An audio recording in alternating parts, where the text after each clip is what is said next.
Tore through the shadows of my soul. The work is finished, the end is written. Jesus Christ, my living hope. Who could imagine so great a mercy? What heart could fathom such boundless grace? The God of ages stepped down from glory to wear my sin and bear my shame. The cross has spoken, I am forgiven. The King of Kings calls me his own. Beautiful Savior, I'm yours forever. Jesus Christ, my living hope. Hallelujah, praise the one who set me free. Hallelujah, death has lost its grip on me. You have broken every chain. There's salvation in your name, Jesus Christ, my living hope. Then came the morning that sealed the promise. Your buried body began to breathe. Out of the silence, the roaring lion declared the grave has no claim on me.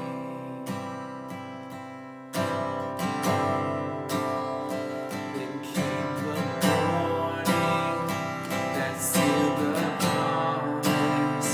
Your buried body began to breathe.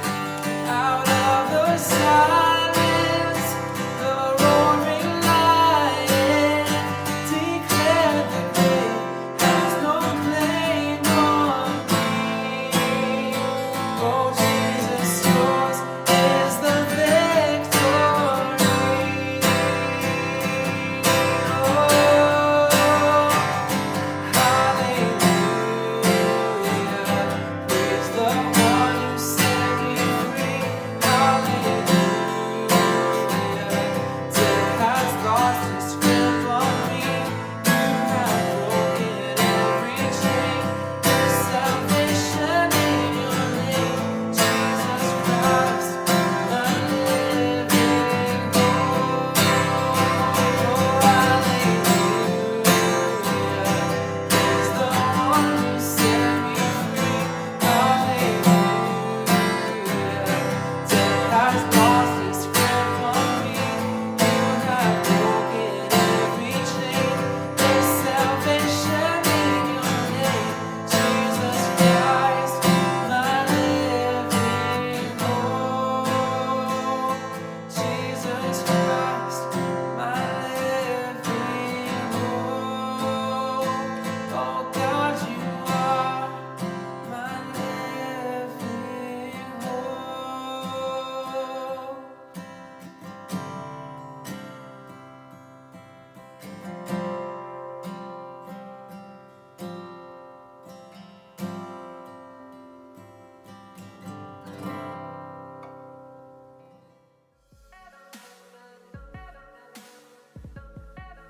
Happy Easter, friends. He is risen. He is risen indeed. We are here celebrating Easter with one of our Easter bunnies, Esther.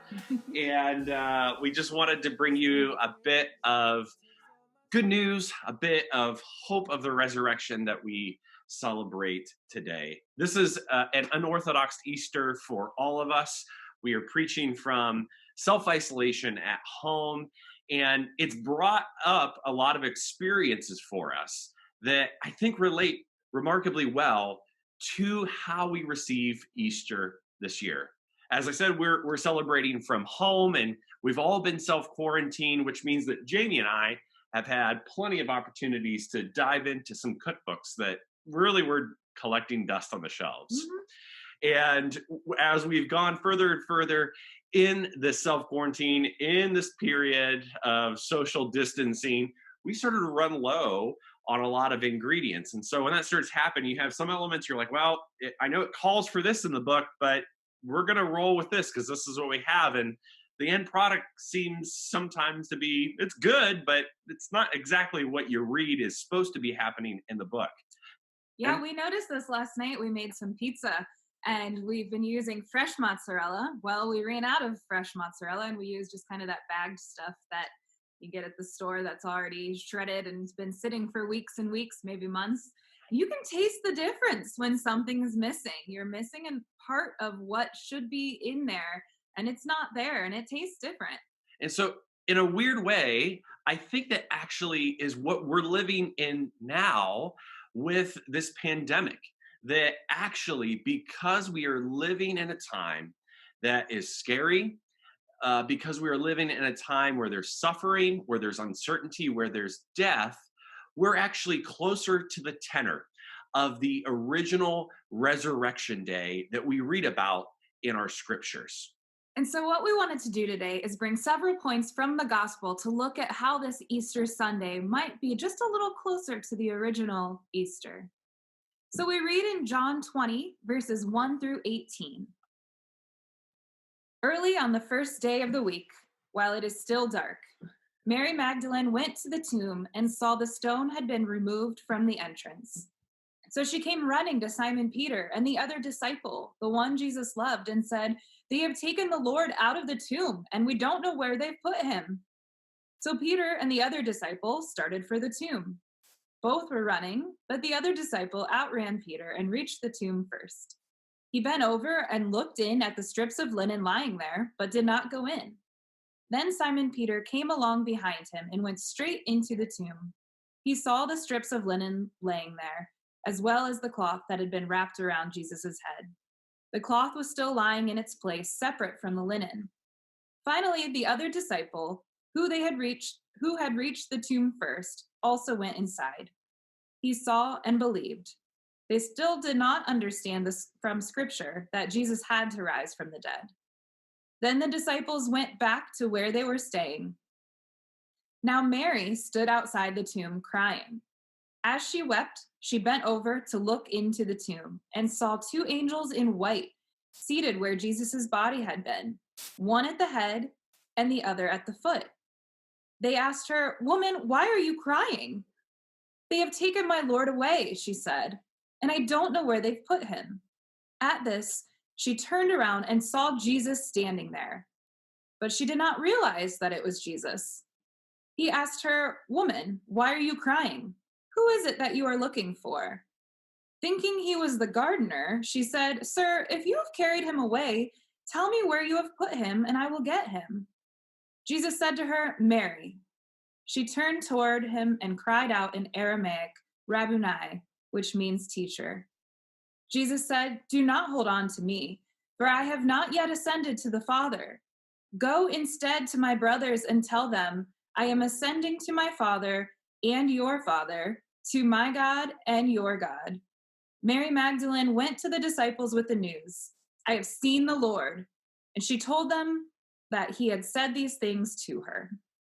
And so if you noticed in this passage, it starts while it was still dark. And I think that this is a very salient point for us today at today's Easter.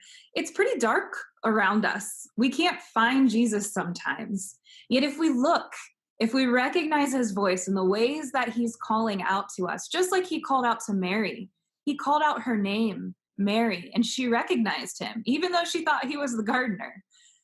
We can look around our world today, and even though it's dark, even though we're in the midst of a lot of pain, of suffering, of uncertainty and fear, we're able to look around and see the ways that Jesus is calling us through our neighbors. People are checking in on one another. People are delivering groceries to one another.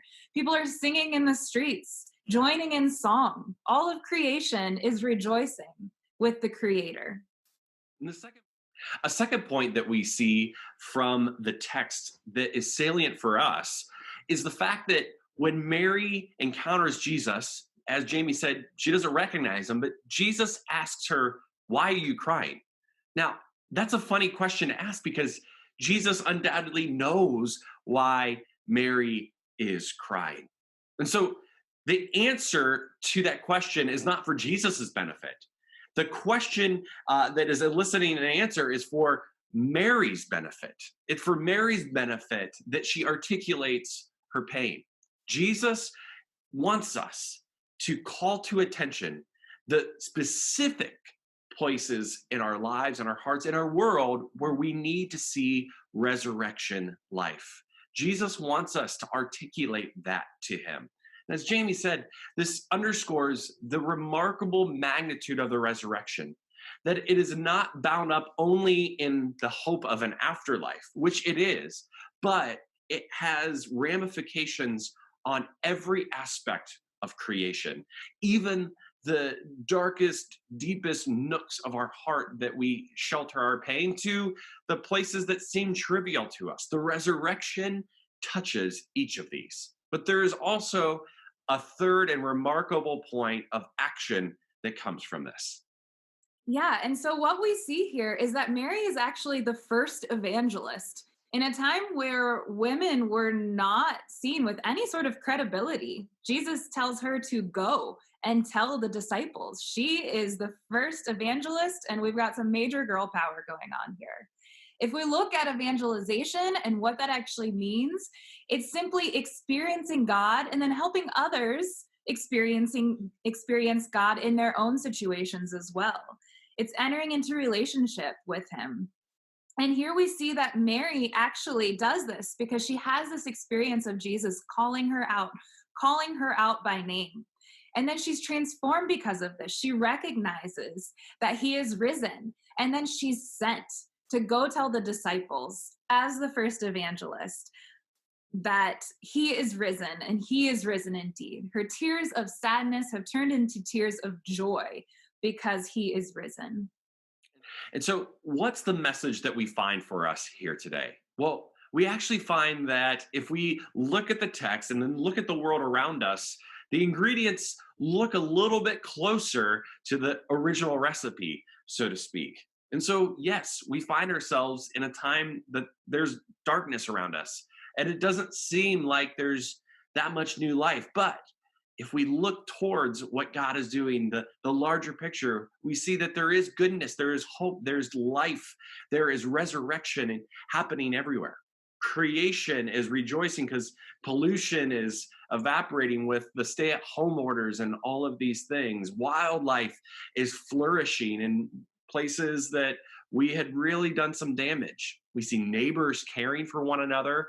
When jobs are being lost and incomes are being shrunk, we see generosity abounding.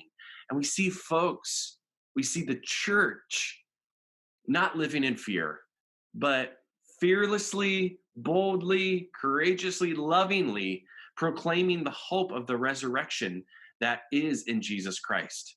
So do not be afraid of your lack of credibility. Don't be afraid by the situation that seems to be transpiring around us. But may we be like Mary. May we have a little bit of girl power to go out and announce the goodness of Jesus, the hope of the resurrection to a world that's desperate for it. So we thank you. We wish you the happiest of Easters, and we cannot wait to see you all so very soon. He is risen. He is risen indeed.